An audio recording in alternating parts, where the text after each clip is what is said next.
Ja need ei ole Eesti probleemid, need on ülemaailmsed probleemid, mis tõttu ka väga süsteemselt teaduslikul tasandil uuritakse, mis on need tegurid, mis panevad ühe hea meeskonna tööle, mis aitavad ühel heal meeskonnal edu saavutada ja mis on need tegurid, mille puudumisel isegi väga võimekatest, väga suure potentsiaaliga koosnevatest inimestest koosnev tiim oma tulemusteni eesmärkideni ei jõua. See uuring viidi läbi Massachusettsi ülikoolis Alex Sandy Pentlandi poolt, kes siis oma Human Dynamics Laboratories hakkas esitama küsimust, mis on see miski, mis on heades tiimides. Ja ta läks selle eksperimendiga päris praktiliseks.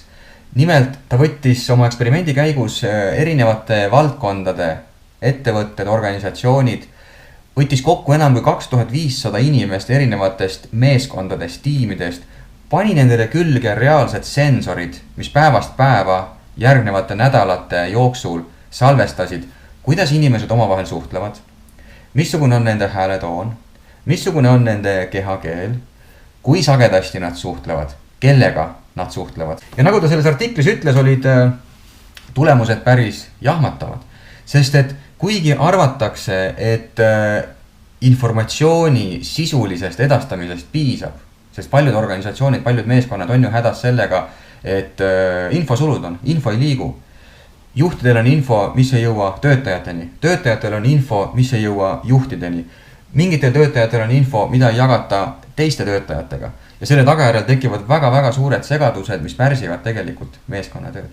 Aga mida Pentland oma uuringus siis avastas, ta ütles seda, et niivõrd oluline ei ole see tegelikult, mis informatsiooni jagatakse, vaid palju olulisem on see, kuidas inimesed seda informatsiooni jagavad.